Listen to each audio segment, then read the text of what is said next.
Hello, everybody. It is the Dark Conservatarian, and welcome back to Strike Force News, as we're going to be talking largely about the Christchurch shooting. And my audio doesn't sound too bad this time through the headset mic. And with me today is, as a guest co-host for the Strike Force News, is Rich from the Right Side of History. Say hi, Rich. Hey, everyone. My name is Richard Bronson from the Right Side of History. Glad to be here today. Yep. So typically, I know that I have a rule of where I have like only co-hosts on my as only allow official co-hosts on these Strike Force news streams with me in the Hangouts. But the reason why I have Rich on this time is because he runs a startup YouTube channel, and I thought to myself, this guy has potential. So I thought, hey, why not give him a trial run to see if I'd like to have him as a co-host. but yeah, I mean, I don't know. I think I'm coming off as a bit of a arrogant jackass in this. No, you're not. It's cool. But anyway, so yes, recently in the news, and I wasn't able to get to this Sunday because I was busy that afternoon, and plus I thought I would let the story lay low for a bit before actually talking the politics behind it. Well, actually, what am I talking about? This was already being politicized regarding alt-rightism and other issues like that. Right. I mean, not so much. I think I've heard people commentate more on the alt-right side of things of this shooting more than the gun control side, gun control versus gun rights side of this issue. But yes, now we are finally talking about the big story of the recent week, that being the Christchurch, New Zealand shooting. As I got 4 articles here lined up, 3 of them talking specifically about guns and the Christchurch shooting. And then more towards the end, we're going to be talking about China putting Muslims into internment camps, which I thought, very interesting. Let's see why that is. I didn't hear about that. I haven't heard about that. Yes, so these 2 articles right here, both from 9news.com, is talking specifically about the Christchurch shooting. And then I have this article from The Guardian, which I am probably going to end up torturing myself to death trying to read through it. But we're mostly going to be reading this article more in response than anything else, because I don't really take The Guardian as reliable, trustworthy information. But it's mostly to respond to them. But anyway, so before I actually get on to reading about Christchurch shooting, like Richard, what is your opinion regarding the Christchurch shooting? What have you heard about it, and so on and so forth? Well, obviously, it's a terrible act. It should not be placed upon anybody of any religion, Islam, Christian, Catholics. But this man, just like any other type of shooting that's been going on, went out to go and do what he basically thought was right, which was kill Muslims, just to kill Muslims, because he felt that they were doing something to their population and felt the need to do this. So white genocide, basically. Yeah, basically.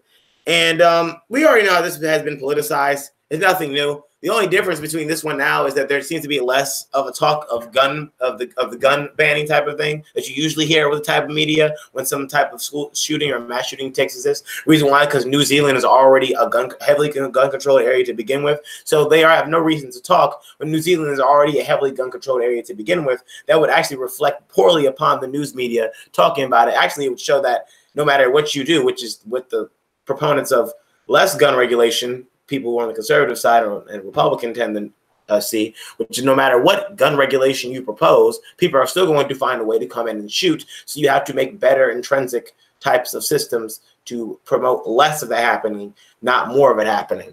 And that, as you're seeing right here, proves to be a positive in the win for us, when it shows that basically the more you try to regulate something does not mean the less of the chance of it happening. But I will say that with the alt-right, they try.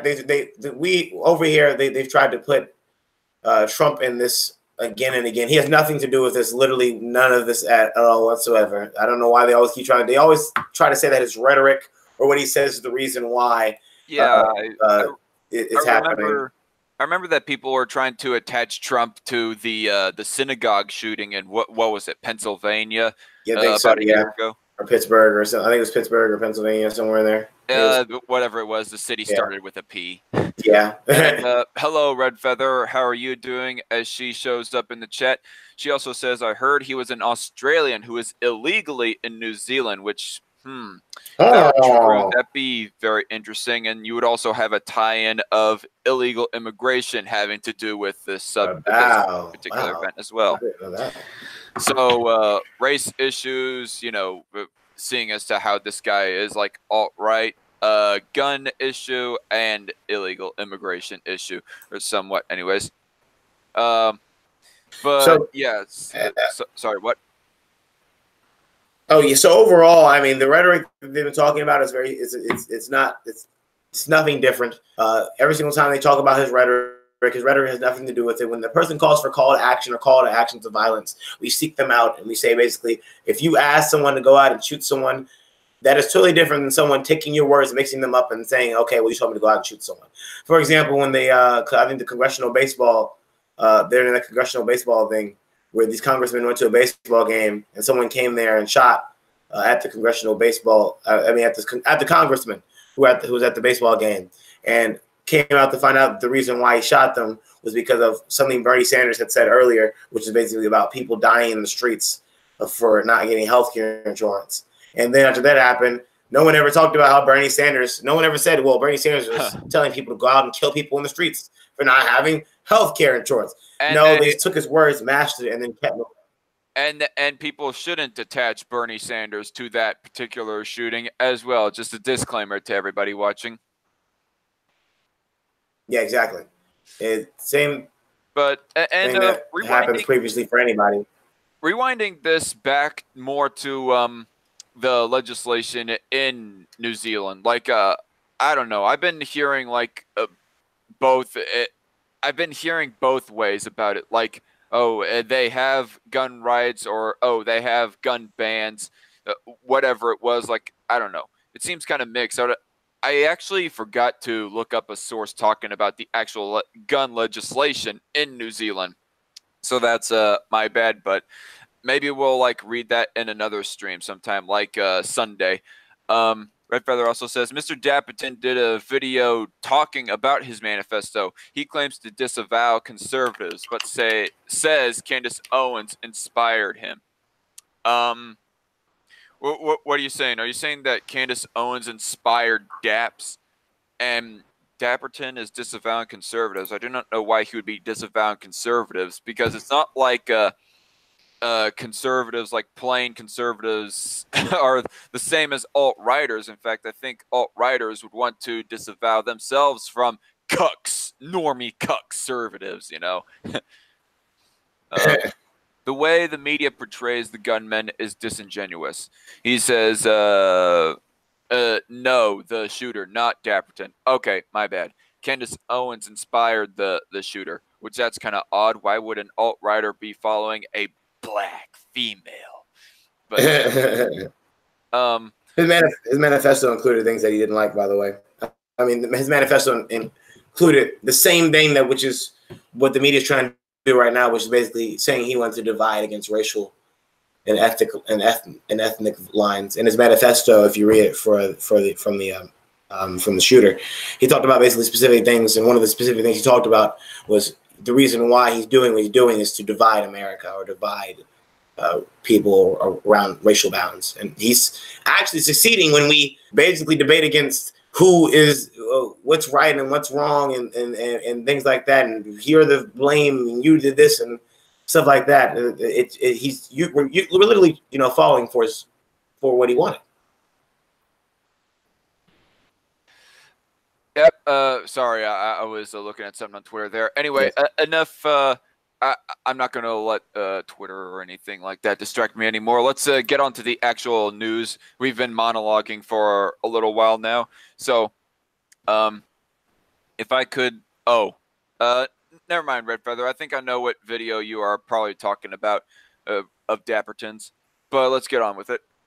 So this from 9news.com. Christchurch mosque mistake.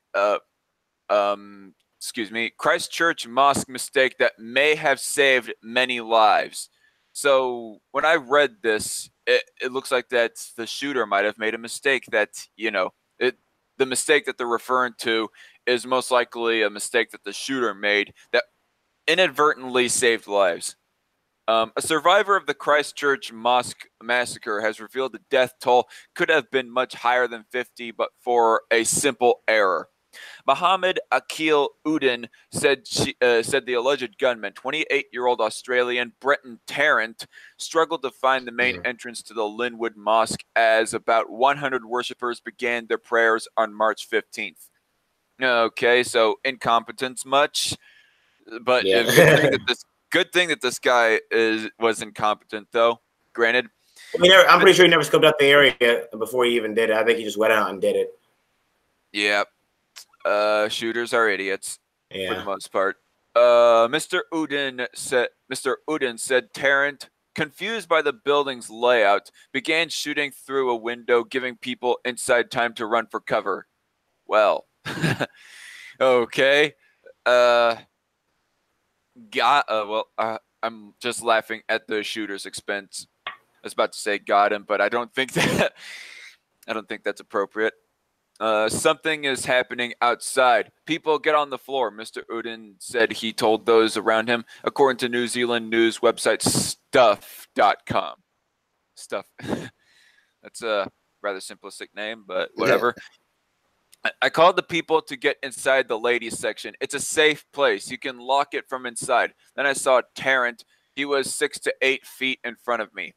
By the time he was in the right place, we hide ourselves. It was panic. It was a very terrible situation. That's why. If he was coming straight away to the main door, everybody would be maybe no more here. I would also like to add that if maybe somebody was armed, that the death toll probably would have been decreased as well. Correct. He would have killed less people before somebody else, one of the plausible victims, actually shot back at him. And oh, really? One person had a gun? Sorry, what? One person had a gun? There's another person who had a gun? No, I'm just putting up the hypothetical. I'm just giving my mid article commentary, by the way. And by the way, I guess I have to iterate to you, Ritz, that if you have like anything you want to say about the articles that I am reading, to go ahead and interject, if you will. Okay. Notice this happened in a gun-free zone, said Red Feather. Ah, okay. Yeah, that kind of is understandable as to why that the mosque goers might have not been armed. Want to abide by their own priest's rules. Yeah. 7 people were killed in the Linwood Mosque attack, while another 43 died in the earlier attack at the Masjid al-Noor Mosque. Mr. Udin said he called police to warn them that the shooter might also try to target the other mosque, but found out later it had already been attacked. If I was in his shoes right there, I would be absolutely freaking devastated. Finding out that it had already been attacked. When I tried to make a phone call to give a warning that there's another mosque across the street that might be attacked. Oh wait, it's already attacked. Holy fuck! But Jesus. Tarrant from Grafton in NSW appeared in court on Saturday, charged with 1 count of murder. Yeah, I saw that. It's on the news. So this is like news before. Okay. So this happened before the actual shooting happened, is what I'm getting from here. Yes, correct. I mean, what have you heard about that story? It was before the shooting, Rich? What, him appearing in court? Yeah, the 1 count of murder.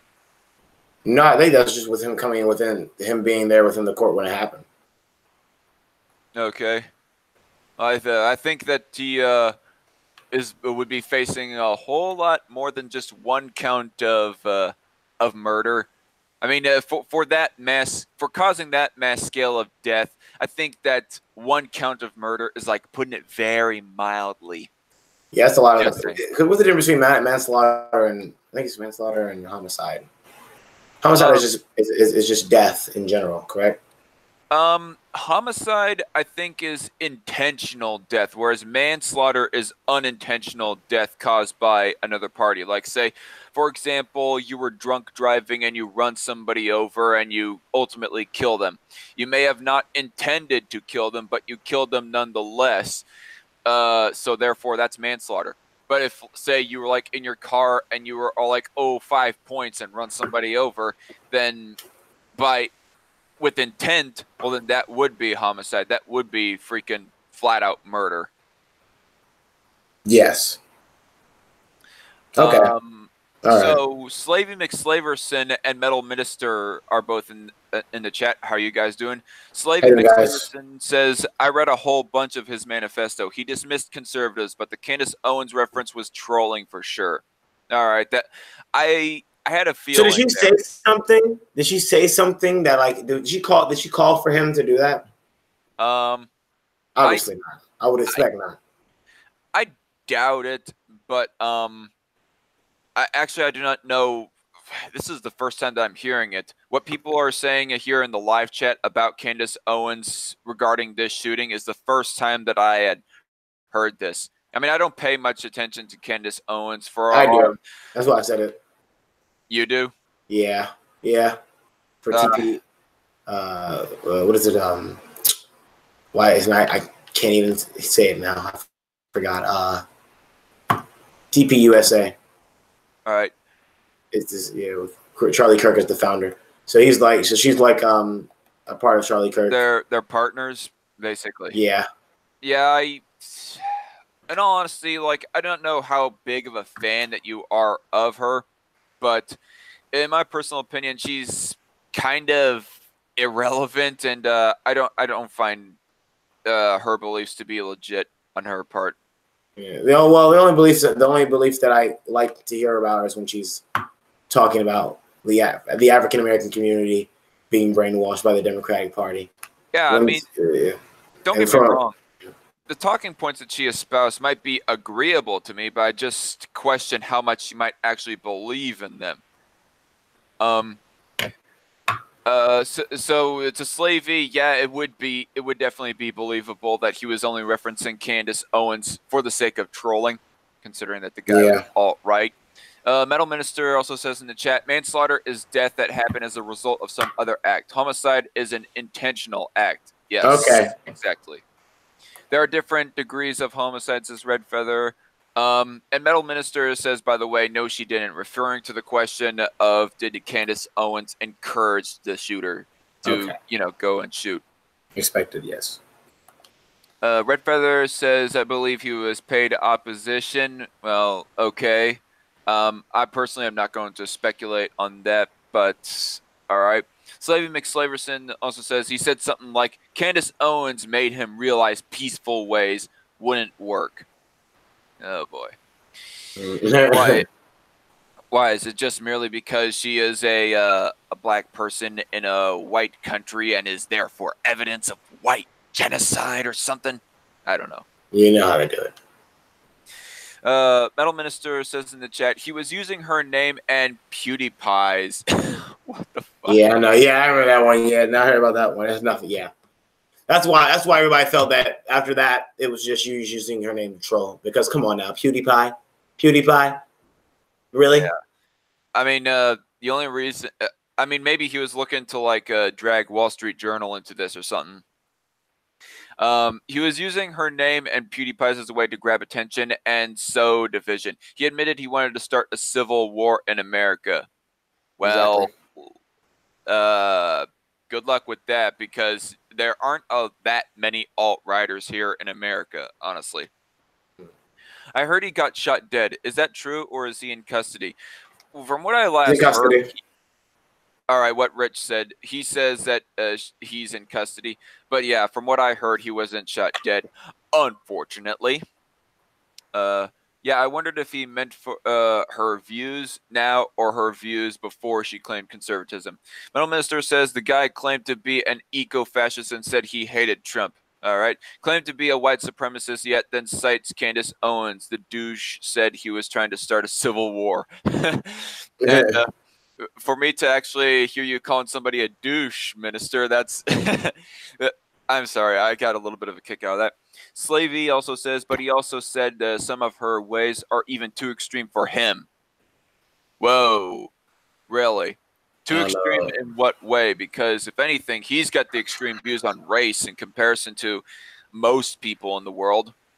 I don't know. I think killing multiple people in a mosque because they are Muslim is a little bit of a stretch to go ahead and say that Candace Owens is too much for him. He literally was too much for himself and took it to the next level by getting a gun and shooting multiple people of the Islamic community in a mosque. Let alone did not even know the main entrance. That's how you know how much he was fiending to kill Muslims. He didn't even know the entrance was at. This guy. Metal Minister says, I would have had no problem if he suddenly gained about 10 pounds of lead in his skull. Neither would I. I would feel no remorse in the least bit. Continuing on with the article, because we've been, the chat is like picking up pace right now. Thank you all for joining so far. All right. So further charges are expected to be laid before he appears again on April 5th. Although legal experts in New Zealand say the alleged gunman may avoid terrorism charges and instead be charged with multiple murder offenses. Well, considering the fact that he is like attaching his alt-right ideology to his intentions here, excuse me, let me rephrase that. Considering the fact that he is attaching his alt-right ideology to his own actions here, it does seem by definition terrorism. Just saying.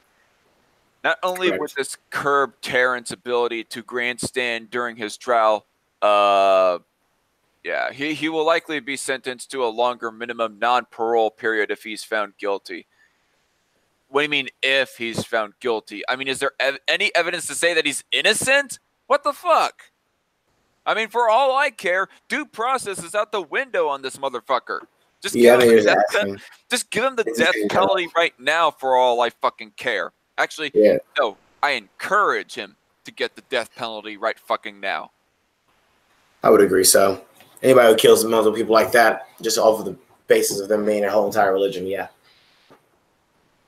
All right, so doesn't matter if he gets terrorism charges or not. New Zealand doesn't have the death penalty, says Metal Minister. Oh my gosh. well, there it is. Grow some balls. Metal Minister also said the dickhead live streamed it. All right, so there's the evidence right there of the sick fuck. And whether or not this attack was staged or not, whoever commenced out the shooting itself, staged or not, should die nonetheless. It was definitely political violence, says Slavey. Yes, Slavey.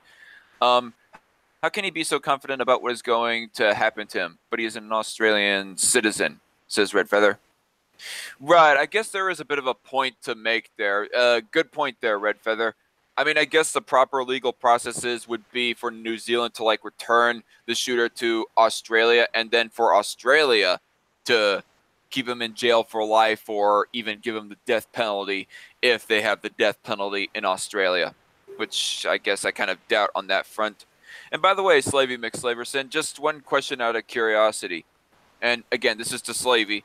Are you from the Two Plebs Talk News subscriber base? Just curious. Not only would this curb Tarrant's ability to grant... Oh, wait, I already read that paragraph. All right. It comes as New Zealand Prime Minister Jacinda Ardern said she won't be saying the name of the alleged gunman in an effort to deny him notoriety. Well, yeah, I mean, I guess it's a policy that I ought to try to abide by as well. But when I'm like in the midst of reading these articles right here, I can't really help but, say his name. He obviously had a range or reasons, don't you mean of reasons? He obviously had a range of reasons for committing this atrocious terrorist attacks. Lifting his profile was one of them, and that's something we can absolutely deny him, she said. One thing I can assure you, you won't hear me speak his name. All right. Well, for all those who do refuse to name the names of shooters, I say good on you. Yeah. Literally does. Yeah, I would agree so. Metal Minister said, sorry, I'm just pissed off still. No, I understand your rage, Metal Minister. That's all fine and good. Me too, Metal, says Red Feather. And I don't live there. And Slavey McSlaverson, to my question, asking him if he's part of the Two Plebs, if he comes from the Two Plebs Talk News subscriber base, he says no. All right. Was just curious. Metal Minister says, ready? Let's wrap this up nice and neat. Do it mob style. 2 in the back of the head and dump him in a landfill. All right. Sopranos. Let me see Sopranos. I mean, if we were like living in if we were living in Kapistan, I would definitely advocate for a lynch mob against this guy. In Kapistan. Yeah, but that's a debate for another time. I mean, I had an interview for an anarcho-capitalist yesterday. An anarcho-capitalist bigwig named Esoteric the Free, if you ever heard of him. Continuing on. Look for the helpers. The massacre committed in Christchurch on Friday was an act of pure evil, but the acts that have followed have been selfless, generous, and kind. Meeting the helpers has been the silver lining to an otherwise horrific story. The paramedics who put themselves in danger racing to the mosques were confronted with a scene of unimaginable carnage. Yep. St. John ambulance officer Paul Bennett recalled being unable to get his stretcher into the Al Noor Mosque on Deans Avenue because there were so many bodies blocking the entry. Wow. Shit. That's just picturing that is pretty fucking disgusting. Continuing on with this bit of depression, though, folks, the anguish of being forced to pass the injured over the dead to get them to hospital was etched on his face as he recounted his role on that day. And yet, despite those horrific sights and sounds, Paul and his colleagues were back at work the next day, helping. Then there's the ordinary people who've out of their way to help the injured and grieving. All right, 1 second. I need to take a nice swig of my beer right now.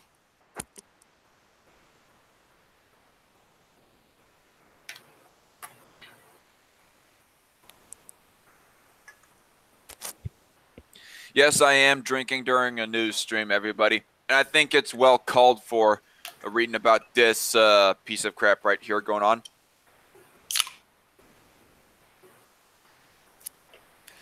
All right.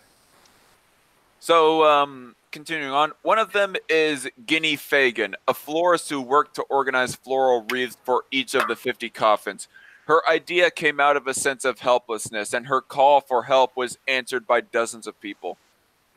Donations of flowers came from florists and family gardens, with a small army of volunteers working to fashion them into beautiful garlands, all with a Kiwi twist, right? I still cannot get over the fact that New Zealanders call themselves Kiwis. That's what? They would call themselves Zealanders.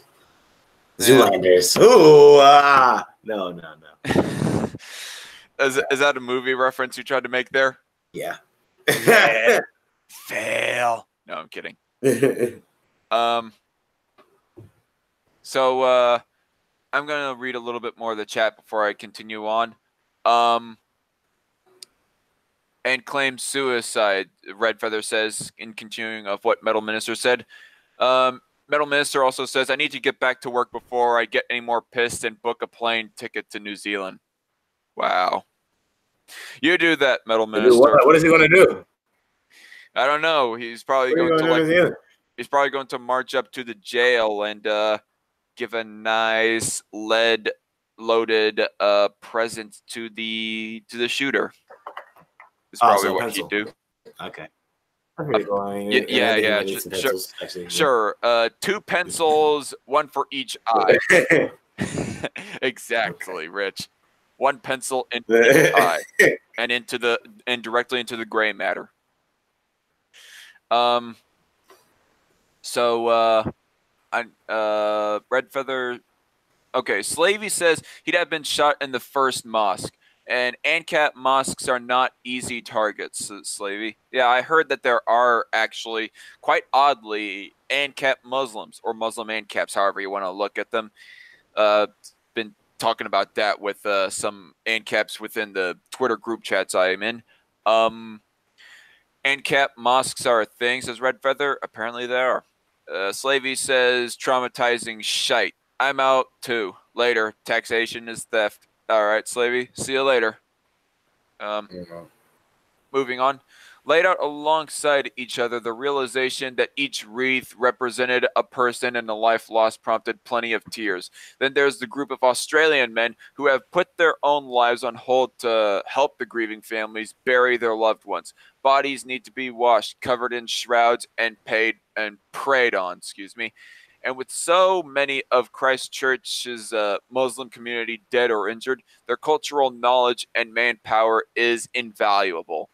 There are countless others who have done what they can to help too. People who have cooked, counseled, or offered a shoulder to cry on. So forget the gunmen, remember the victims, and celebrate the helpers. Amen, 9 News. And that's the end of that article. Amen. All right. So I'm going to check something on Twitter here very quickly.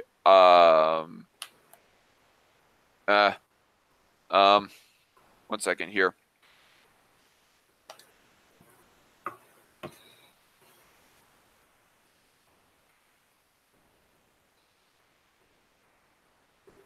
All right, so I was messaging. I was messaging Strike Force News group chat. So what I was doing. All right, so continuing on with this story. Another article from 9 News. Christchurch shooting victims identified as police praise quick response. And I was curious as to what exactly the quick response against the shooting was. So that's why we're going to read this. Excuse me. New Zealand police have confirmed at least half of the victims from the alleged Christchurch mosque shootings. What do you mean alleged? I think it's very comfortable to label these just that, dude. I don't know why they do that. Yeah, I don't know why they do that. We already know what it is. Yeah, I don't know why they say alleged, but just say the Christchurch mosque shootings. Simple as that. All right. Will have been identified by the end of the day. Commissioner Mike Bush told reporters that 21 victims have already been formally identified and made available to their families for funeral processes to begin. The process to reunite the victims and their loved ones, his is for us an absolute prior. Wait, what? 1 second. Let me reread that. The process to reunite the victims with their loved ones, his is for us an absolute priority for family reasons. I think they might have just made a typo right there. That's why that was confusing. For compassionate reasons and for cultural reasons, he said. That's progressing very well. It was our intention to do what we could to complete that by today. As of last night at 11:30 p.m., 21 of those victims, had been formally identified and were being made available to be released to their loved ones. By midday, there will be a further, we believe, 6 victims identified and available to their families.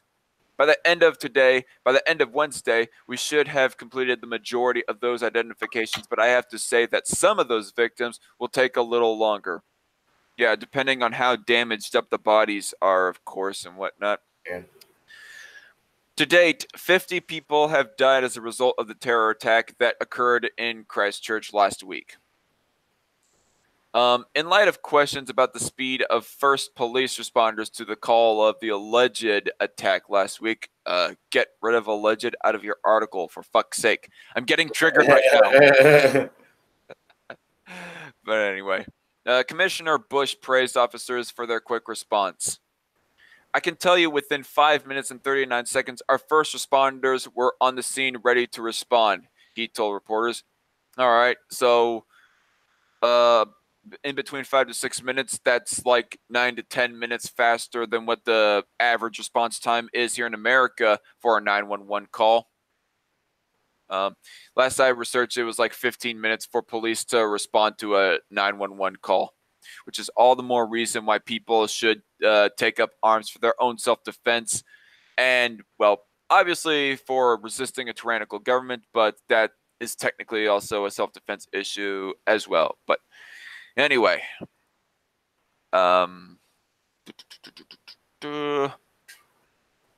within 10 minutes, our armed defenders squad were on scene ready to respond, and within 20 minutes, the person that is now in custody was arrested.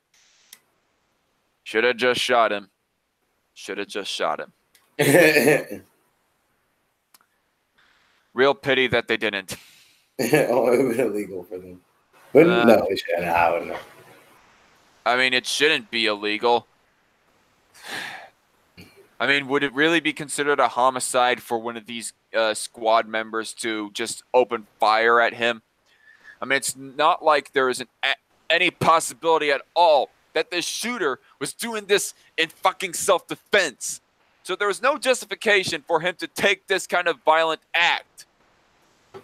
If I was like one of the squad members responding to this attack, I probably would have gone ahead and just shoot him and done my best to like make it look like an accident. Got you in my sights. Pow. Oops, my bad. Or something like that. Because I don't know. He doesn't deserve to be arrested. He deserves to be shot on sight. Like if he was an enemy of the country.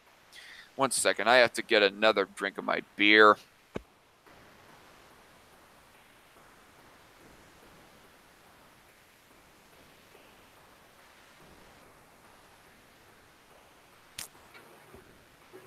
Fucking pathetic. 21 minutes from when we were first notified to when that person was intervened and arrested and away from further harm from the public. We strongly believe we stopped him on the way to a further attack, so lives were saved by our staff, courageous in their intervention. I mean, ultimately, I guess I shouldn't be too harsh on the people, on the first responders to this attack. I mean, they'd still intervened nonetheless, so thank you. But it would have been better if you just freaking killed the dude. The commissioner said that from here, the identification process of victims yet to be released to their families needs to take time so that coroners can accurately complete their work. As police, I've said our #1 priority is the victims and their families, but we do, of course, have other obligations, he said. The first one, on behalf of the chief coroner and all the coroners, I don't know. Coroner, C-O-R-O-N-E-R. That's a weird word right there, and first time that I heard that word.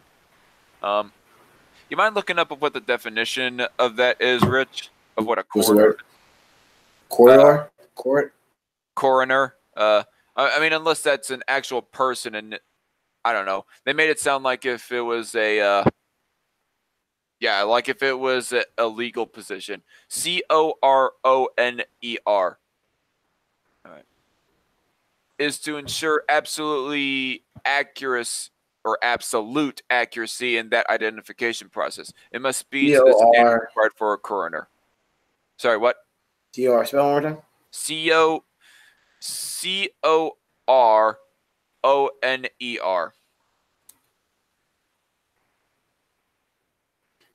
A person who investigates violent, sudden, or suspicious deaths. All right. I see. So yeah. 1 second. I'm going to check something again. Never mind. Okay. Was just curious about my Twitter activity on there. He said that identification and cause of death is now also critical to supporting the prosecution case against the alleged gunman, 28-year-old Australian man Breton Tarrant, who is facing murder charges. Part of that case has included the New Zealand police working with international policing bodies, such as the FBI and Australian police officers, to determine Tarrant's movements that led to him being in Christchurch. Excuse me. Don't know if anybody heard that. The updates come as details of Tarrant's living conditions in an Auckland prison while being held before an upcoming court appearance have come to light. If you are to, okay, what's the word I'm looking for? If you are to jail him, it better be some shitty conditions that you are retaining him. Tarrant is being held in segregation from other prisoner in a specialist security facility. Well, at least he's being isolated away from other prisoners so that he can have nothing but his own lonely self in Auckland. That includes 24-hour surveillance, according to Stuff New Zealand. There's that weird-ass news organization, Stuff.com. After being charged with murder following the alleged terror attack, Tarrant will stay at the Auckland prison in Paramoremo, which is also home to some of the country's most violent criminals. Okay, so it only makes sense why you would have your jail there. While being held in his cell until his next court appearance in Christchurch next month, Tarrant will not have access to newspapers, television, or radio in order to deprive him of the ability to read or listen to the global coverage of the alleged shootings. I say, yeah, a good thing too, because it seems that this guy has absolutely no fucking conscience, or that goes without saying. Like, of course, if you're a mass shooter, especially of this scale, you have already lost your conscience from the start. So it seems kind of pointless to show him what the damage he has done in carrying out the shooting. With suggestions he intends to represent himself in court. Okay, so no lawyer. Well, at least there is no waste of taxpayer dollars in that area by New Zealanders, I mean. Red Feather says, well, I gotta go. Take care, everyone. See you later, Red. Okay. Fears have grown. Okay. With suggestions he intends to represent himself in court, fears have grown the white supremacist could use his trial to espouse extremist views. He probably will. He probably will. And to everybody who goes listening to the court case right there, do not take his words seriously. In all honesty. Yeah. New Zealand. What? I wouldn't trust him. You know, he's probably gonna say, "Oh, I'm sorry. I apologize. Oh, I didn't mean to do it. I'm sorry. Oh, are you lying? Come on now. Let's be honest here." Well, I wasn't. They weren't talking people. They weren't talking about that. They were talking about him espousing his own extremist political views, his alt-right political views. Oh, okay. Yeah, I don't take alt-righters seriously enough to be responding to them a whole lot. Although I did participate in the live stream responding to Richard Spencer and his debate against Sargon of Akkad. How was that, by the way? That was like over a year ago, and well, actually no, not over a year ago. It's about approximately a year ago, exactly. And it was fun. For the one part that I had participated, it was a highly productive stream, I thought. New Zealand Prime Minister Jacinda Ardern yesterday issued an impassioned speech to Parliament, saying she would not be using the gunman's name in a bid to deny him notoriety. He is a terrorist. He is a criminal. He is an extremist. But he will, when I speak, be nameless, she said. And to others, I implore you, speak the names of those who were lost, rather than name of the man who took them. End of article.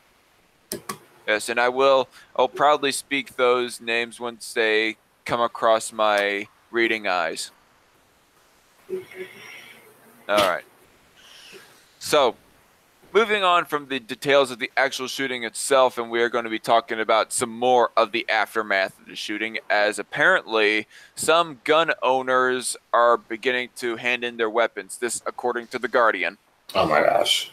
Yep. The exact why? That don't make any sense. That doesn't make any sense. Sorry. It's like someone going around your neighborhood, stabbing everyone, and the first thing you do is like, okay, here's my weapons, guys. Here's our weapons. We've been hearing about people stabbing us in the neighborhood. Take all my guns. Somebody goes stabbing somebody in the neighborhood, I'm going to turn in my kitchen knife to the government. Exactly. It's stupid. So anyway, this is of course from The Guardian, and for most of my subscriber base, I'm pretty sure that a good portion of my subscriber base does not really take The Guardian with even a grain of salt. In fact, just practically dismisses them. But we are going to be reading this mostly to respond to the idea that even people would turn in their guns because of a shooting that they had no dealing with in. All right. Gun owners begin to hand in their weapons. Dozens of firearms have been handed into stations around New Zealand after appeal from Jacinda Ardern. Okay, so there's kind of the implication that guns are not outright banned in New Zealand, considering the fact that it's in New Zealand people are turning in their guns. I mean, I kind of thought for a second there that this might have been in America, people, or other countries, people are turning in their guns, but I guess not. So anyway, New Zealanders have begun handing in their firearms to police in the wake of Friday's mass shooting in Christchurch, which resulted in the deaths of at least 50 people. What are you idiots doing? Are you thinking seriously that there's a possibility that you might lose control of your own self and go on a shooting like this yourself? Get real.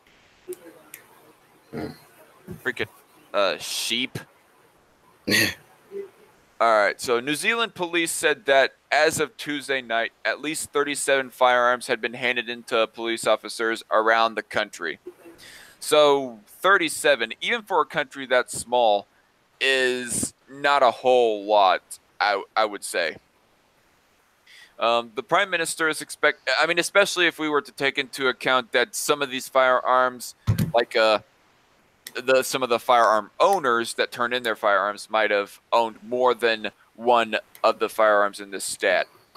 The Prime Minister is expected to announce changes to gun laws in the coming days, including measures such as a ban on semi-automatic rifles, a plan that was flagged by her Attorney General David Parker one day after the massacre. Okay, here's another thing that I have with this shooting. New Zealand, as far as I know, rarely ever has mass shootings. This is like the first mass shooting within their long history. Well, okay, I will not say their first mass shooting, but it's one of the very few mass shootings within their long history. I mean, somebody correct me if I'm wrong, but mass shootings do not happen that often in New Zealand, at least. So it doesn't make sense to me as to why that you would suddenly, because of one single shooting, start being that paranoid about your own society to the point that you would turn in your own guns, afraid and pessimistic of what might happen with your own firearm. Connor Johnson is in the chat, says, why do I feel like Peter Jackson made a statement regarding this incident? I haven't heard about Peter Jackson making a statement. Or is that a joke about how this took place in New Zealand? Is he from New Zealand? Well, I don't think he's from New Zealand. I think he's an American, but he went to New Zealand along to like film Lord of the Rings and whatnot. Wow. That was a big part of the production right there that went into Lord of the Rings. Okay, Connor Johnson says yes. What do you mean yes to? Are you saying yes to that it's just a joke? As a reference to how Peter Jackson... Oh, Peter Jackson is from New Zealand. Okay. My bad. I stand corrected there. She emerged from a long cabinet meeting on Monday. Jacinda Ardern said her team would take the rest of the week to work out the details after agreeing to make changes in principle, adding, "These aren't simple areas of law, so that's simply what we'll be taking the time to get right." Okay. So far I'm not reading a clear legislative agenda. It's like she's speaking more on the philosophical side of gun rights. But even on the philosophical side of things, in your own rightful practices, it still doesn't make sense as to why an individual would turn in their gun. Ardern encouraged people to surrender their firearms to police and advised anyone oh my gosh. Encourage people to surrender their firearms. You know, I get kind of suspicious of when that there are like politicians that go encouraging or even mandating that people turn in their guns. It almost comes off to me like there's some ulterior motive to that. What do you think, Rich? I feel like it's more of a power play. I feel like it's a more tyrannical system, especially when you try to tell the American people that they need to give away one of their constitutional rights. But not even American people. You can even take it back over into New Zealand. Most of the time, it genuinely tends to happen. You've seen dictators like Mao in China and Hitler and Joseph Stalin do the exact same things, take away the specific weapons. Now, obviously, I'm not trying to compare any of these leaders to Adolf Hitler or Lenin or even Mao. What I'm trying to say here is that you're correct. There is some type of ulterior motive.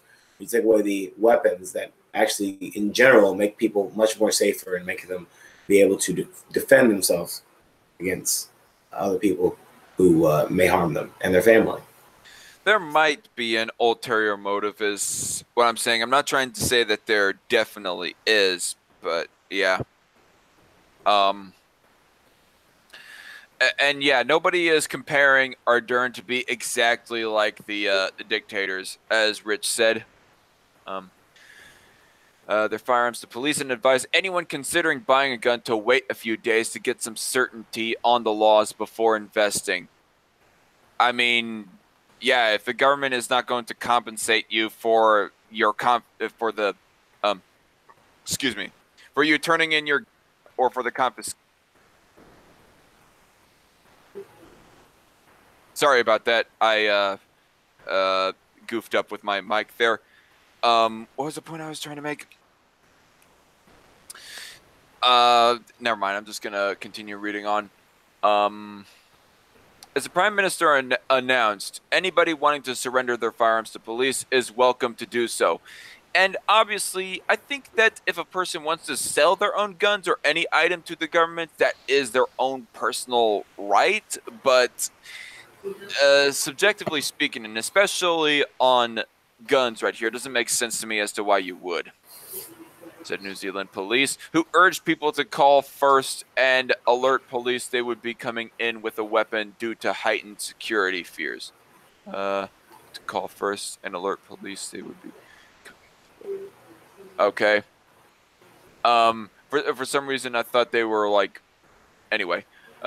You can contact your local police station or your local arms officer to get advice on the safe transport of the firearm to police. This will also enable our staff to be aware of your arrival ahead of time.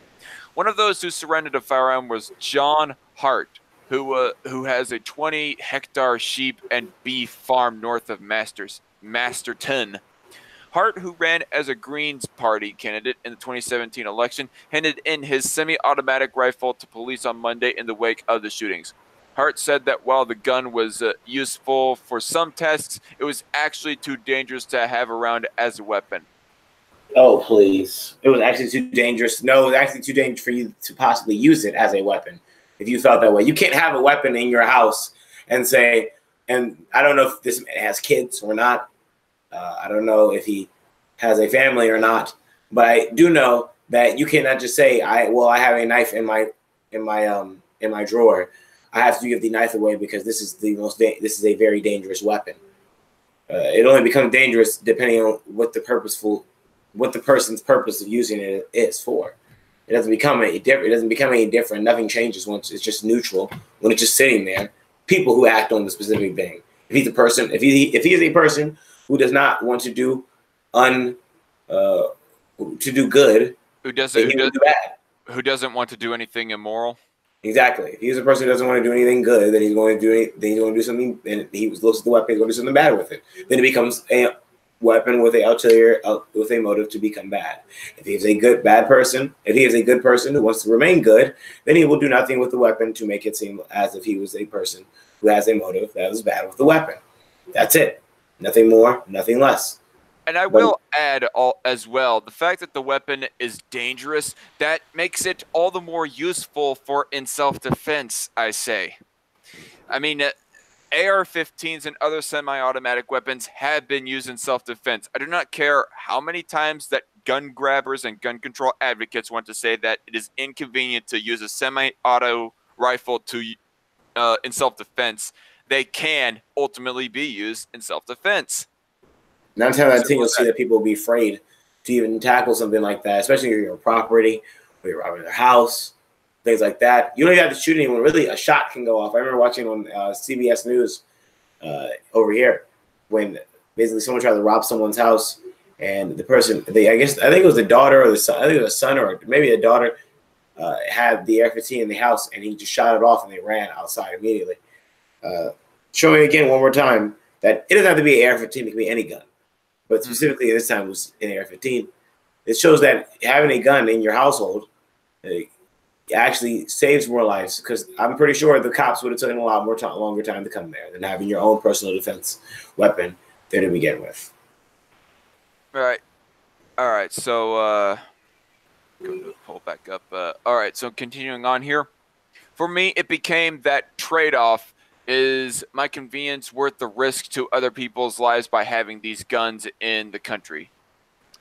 Is my convenience worth the risk to other people's lives by having these guns in the country? What do you mean worth the risk to other people's lives?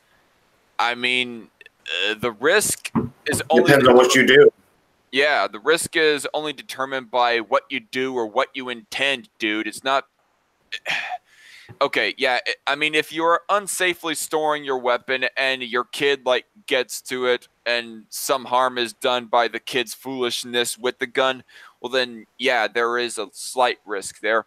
But that's not even the fault of that's just your negligence. So again, that even shows basically how negligent are you, or what is your moral standing. That all depends on if you think what is your value. If your value is of good intent, then your value is going to be high. If your value of intent is low, or if your value is very low and you are negligible, then you're not going to be of any value at all, especially when you have a weapon. All right. I would also like to reframe his statement here. Is my convenience worth the risk to other people's lives by having these guns in the country? I would like to reframe it as, is my self-defense worth the risk to other people's lives by having these guns in the country? And I would say a simple yes. Correct. Just flat out yes. I mean, I think an ability to have a strong self-defense would fall under convenience, just to everybody wondering. I pretty quickly realized there was no comparison. We'll cope without semi-automatic weapons. Yeah, but good luck when you have a massive mob of thugs charging at you, and all you have is your freaking pistol and hunting rifle. We won't cope without the people who were taken from us from these events. You also won't cope from the people that you will lose because you weren't able to defend them from a criminal. Well, the people you could have lost, you won't cope with the people you could have saved, actually, if they actually had guns. Right. Okay, so John Hart tweets on Twitter, until today, I was one of the New Zealanders who owned a semi-automatic rifle. On the farm, they are a useful tool in some circumstances, but my convenience doesn't outweigh the risk of misuse. We don't need these in our country. We have make sure it's #never again. Yeah. I recognize one person handing in a gun to the police is not going to change the world, but it's a start. The country is now one gun safer than it was before. No, it's not. Get off everything in there is a lie. Get off your fucking soapbox. box, Mr. Hart. No, it's not. Just because you take a gun and put it in there, actually, you're one step closer to death, actually. Because you put one gun and put it in the hands of the authorities, now your personal defense is gone. And now the people's defense that will be waiting for, which is the federal government, was going to be taking a long time to get back to you. When someone robs your house, is going to be taking, I don't know, maybe 10 to 15 minutes. And then while you're waiting for them, you'll probably get robbed, maybe get slaughtered, maybe get killed. I don't know, possibly, but you could have just had a weapon the whole entire time. But still, at the end of the day, that doesn't even matter because you're not saving anybody. Who are you saving? The only people that you're actually, who are you not saving? And let's talk about that. Instead of who are you saving, who are you not saving? Your daughter, your wife, your grandchildren, yourself. Who are the people you're not saving? And if you come to the conclusion that having a weapon would save more lives in your family than take away lives, then at the end of the day, I think you need to rethink your whole entire strategy of taking your whole entire personal defense weapon and giving it to the whole entire federal government. Exactly. You are not saving anybody's lives by the mere action of just turning in your gun to the government. Hart. Okay. There's something else. Never mind. I can't remember what I was going to say. Hart said he was supportive of any moves to reform New Zealand's existing gun laws, which he said clearly had issues, given they led to the suspected shooter in the Christchurch attack being able to access guns legally. Yeah, and is anybody taking into consideration, or are you more specifically, Mr. Hart, taking into consideration the fact that nobody was allowed to own a gun within the mosques? Maybe things would have been a little bit different if there was like one or two people who were armed. You could have possibly had less loss of life there. In fact, I recall actually reading a study about here in America more specifically. I cannot remember the exact number, but it is hundreds of thousands, if not millions of cases that guns are used in self-defense. In the case of self-defense, or hundreds of thousands. Did I say hundreds of millions? I meant hundreds of thousands. There are hundreds of thousands, if not millions of cases here in America of where that guns are actually used in self-defense. So really, in reality, going off by that stat, if you were to like take say, outright ban guns here in America, just for example, you will end up inadvertently allowing or making happen a whole bunch of other crimes. Like not specifically homicide, not just homicide, but more robberies and more, other crimes because the victims weren't able to defend themselves in any way at all. So I would apply that to New Zealand as well. Like how many cases in New Zealand are guns used in self-defense? To access guns legally. Fish and Game New Zealand, a key organization in New Zealand's hunting lobby, also supported calls for a ban and buyback of military-style semi-automatic weapons. Oh my gosh, you fucking pussies! And would support a limitation on the scale of high-capacity magazines, which could prevent people from illegally modifying a smaller. Wait, whoa. And would support a limitation on the sale of high-capacity magazines and would prevent people from illegally modifying a smaller capacity semi-automatic rifle into a military-style weapon. My brain hurts just from reading that. How do I even respond to it? So, it would, for one thing, okay. From illegally modifying a smaller capacity semi-automatic rifle into a military-style weapon.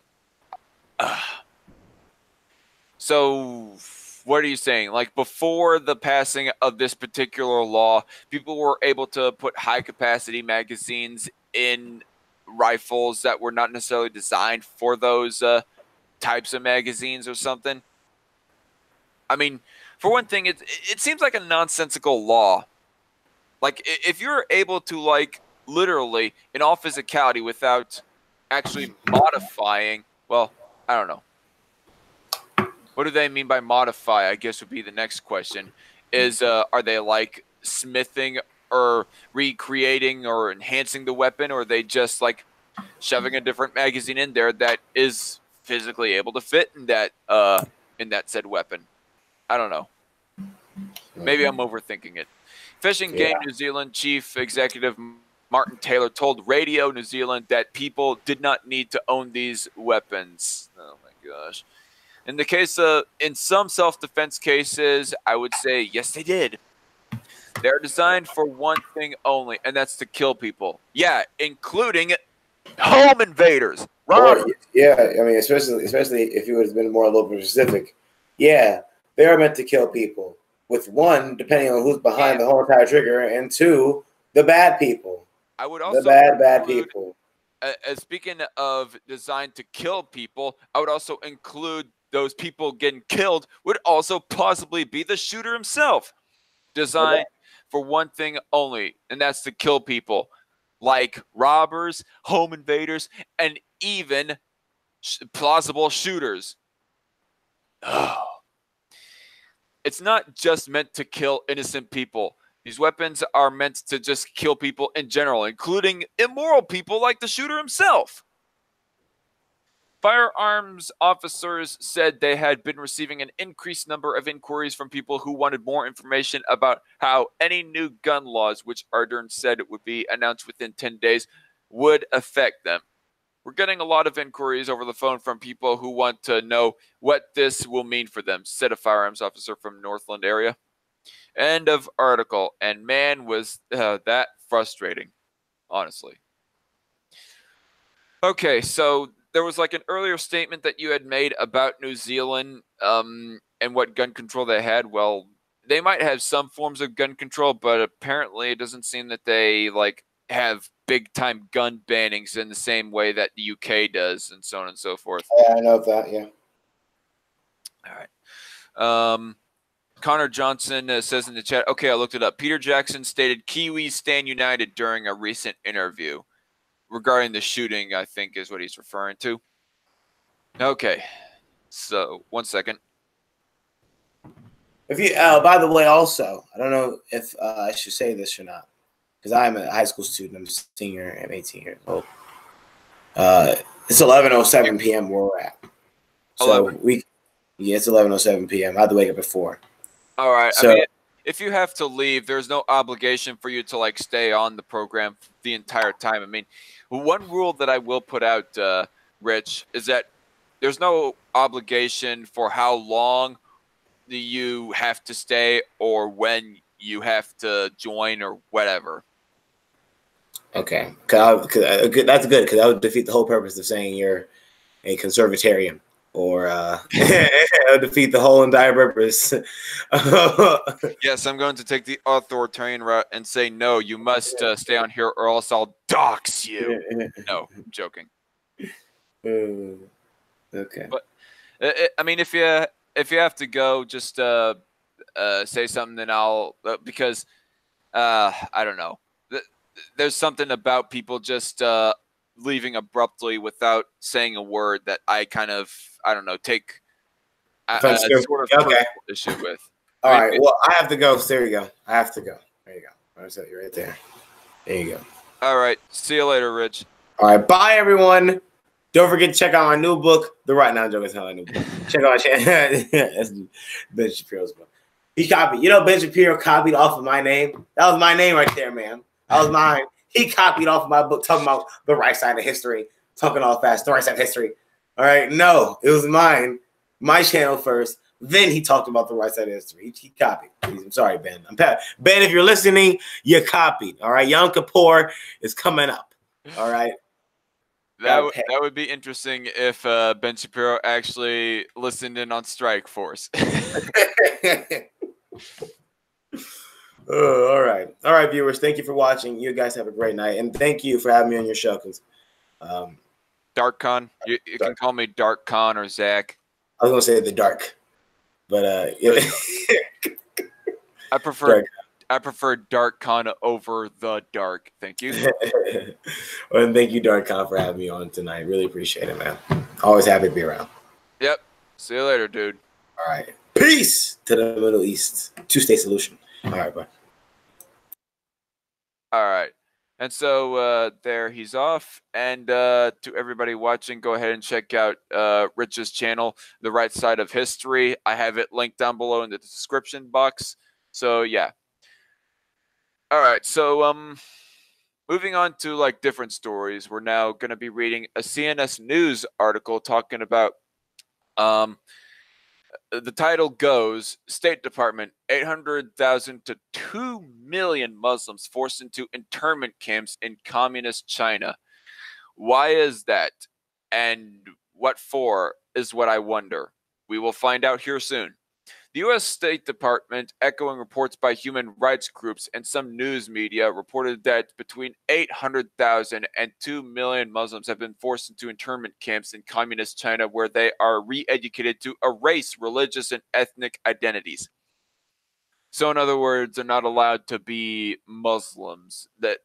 So therefore, they have to be, I guess, indoctrinated to not be Muslims. Now, granted, I think I mean, if you wanted me to be blunt, if you want me to be quite blunt and hyperbolic, I would say, yeah, I think Muslims are indoctrinated in their own religion. But then again, people are going to say that I'm indoctrinated into my own religion because I am a Christian, but that is neither here nor there. But that is besides the point. I mean, the state coming in and trying to brainwash people into one way or another is where it gets into rather immoral territory. But if you, by your own free will, decide, oh, I'm going to be a Muslim or, oh, I'm going to be a Christian, well, then, yeah, that's your choice. And I don't think that the government has any business to determine what your religion is, for damn sake. And this is just looking right off the surface to be a restriction on religious liberty towards Muslims.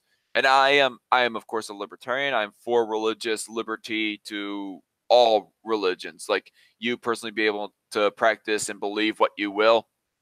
Both Christians and Muslims alike in the United States, in Israel, and North Korea, and yes, in China, as we are talking about right now. In all countries. Many of the Muslims' children are shipped off to orphanages by the authorities. Oh boy. Commenting on the situation, the director of the State Department's Human Rights and Democracy Bureau, Michael Kozak, said last week, "For me, you haven't seen things like this since the 1930s," a reference to the internment camps of Nazi Germany and the Gulag prisons of the Soviet Union. Rounding up, in some estimations, in the millions of people, putting them into camps and torturing them, abusing them, and trying to basically erase their culture and their religion and so on from their DNA. I would not say that a person's religion is necessarily part of their DNA, but okay, if you're going to use that as a metaphor, then you do you. He said, "It's just remarkably awful. It is one of the most serious human rights violations in the world today." Kozak made his remarks on March 13th, coinciding with the State Department's recent release of its 2018 country reports on human rights practices for China, including Tibet, Hong Kong, and Macau. The 126-page report covers myriad aspects of human rights practices in communist China. In the executive summary, the report states that the People's Republic of China, PRC, is an authoritarian state in which the Chinese Communist Party, CCP, is the paramount authority. CCP members hold almost all top government and security apparatus positions. President Xi Jinping continued to hold the three most powerful positions as CCP General Secretary, State President, and Chairman of the Central Military Commission. Wow, that'd be getting you gray hairs very fast, having three positions. I mean, it's bad enough. I mean, it's bad enough for a person to be the president of the United States, for example. But imagine if Donald Trump was to be the president of the United States, the Secretary of Defense, and the Secretary of State, all in one. Yeah, that'd be kind of ridiculous. So for this guy to hold three positions, I can only just imagine how quick he'd die or lose his sanity from, such stress. In the third paragraph, the summary states, during the year, the government significantly intensified its campaign of mass detention of members of Muslim minority groups in the Xinjiang Uyghur Autonomous Region, Xinjiang, Authorities were reported to have arbitrarily detained 800,000 to possibly more than 2 million Uyghurs, ethnic Kazakhs, and other Muslims in internment camps designed to erase religious and ethnic identities. Government officials claimed the camps were needed to combat terrorism, separatism, and extremism.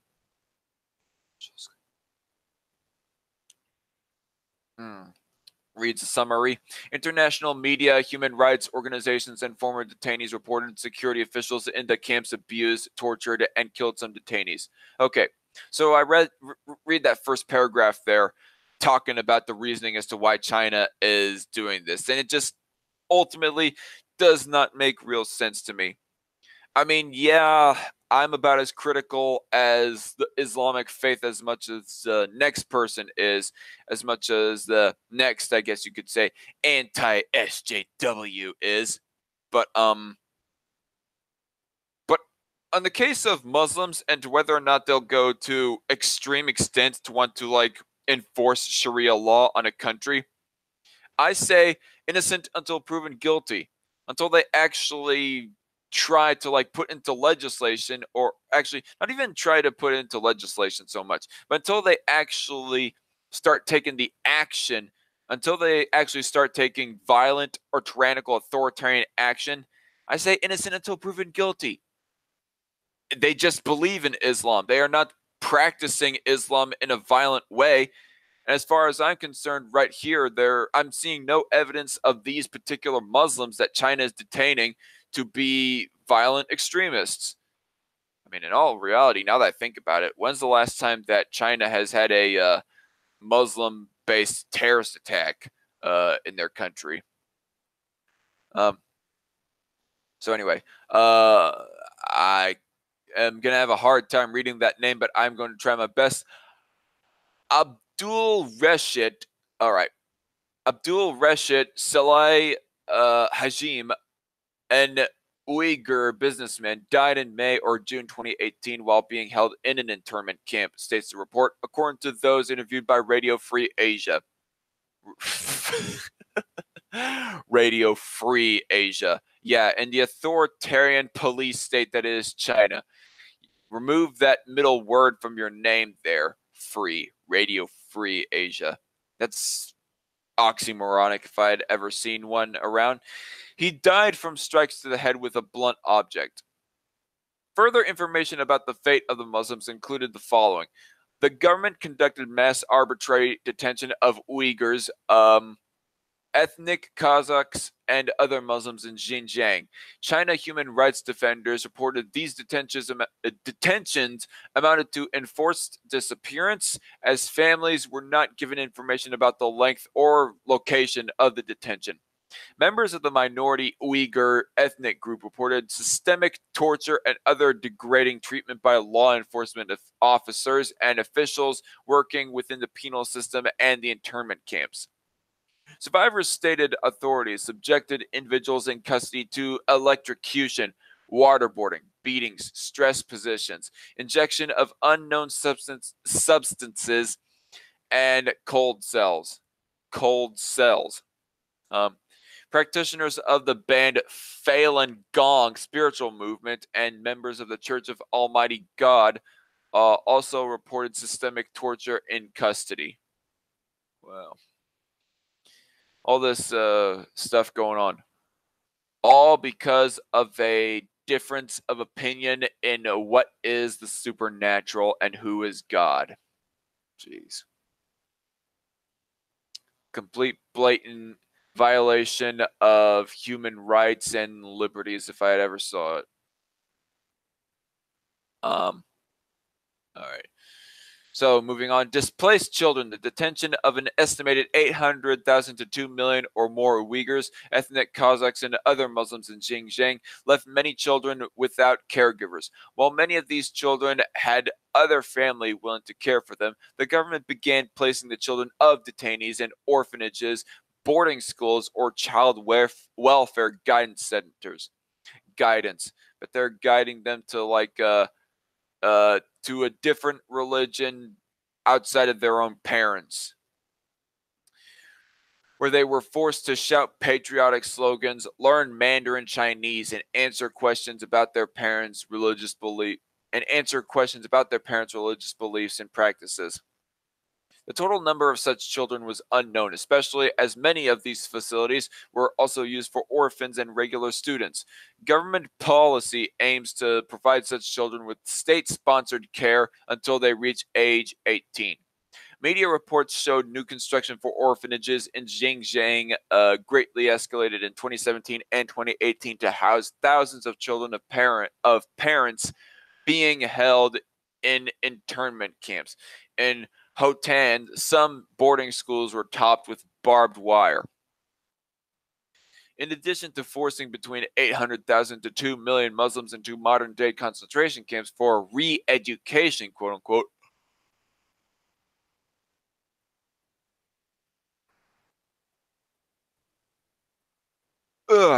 excuse me, sorry about that.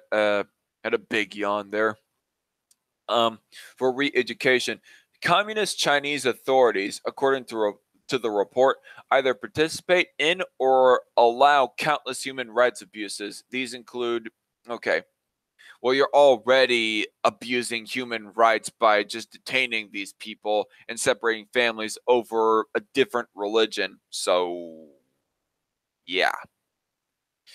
These include arbitrary or unlawful killings by the government, forced disappearances by the government, torture by the government, physical attacks on and criminal prosecution of journalists, lawyers, writers, bloggers, dissidents, petitioners, and others, as well as their family members. Censorship and site blocking, interference with the rights of peaceful assembly and freedom of association, severe restrictions of religious freedom. Obviously, that one. Significant restrictions on freedom of movement, a coercive birth limitation policy that in some cases included sterilization or abortions, trafficking in persons, severe restrictions on labor rights, including a ban on workers organizing or joining unions of their own.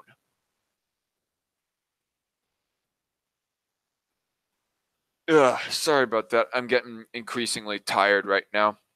But we're almost done with this article right here, and after this, I am done.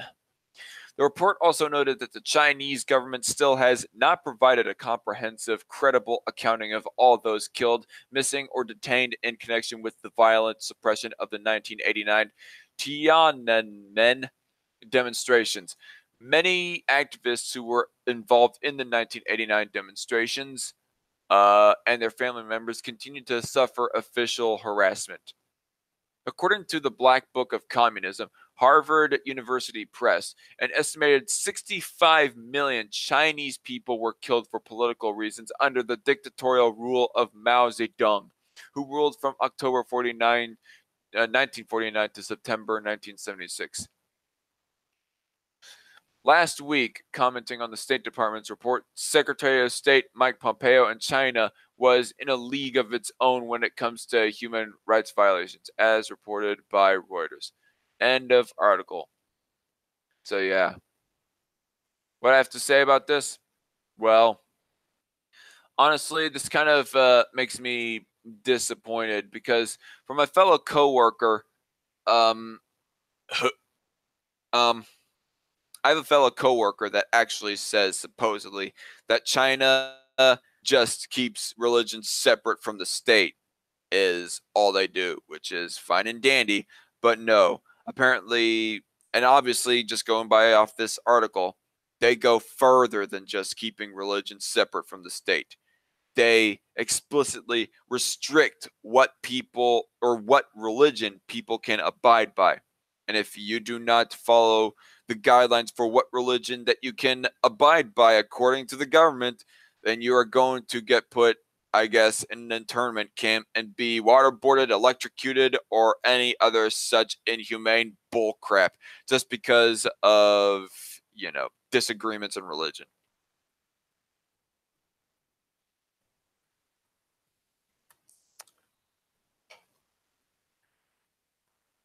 So, yeah, this has been kind of a depressing episode of Strike Force, and it makes me almost wish that I had more booze right now because I'm on my last can of beer right now.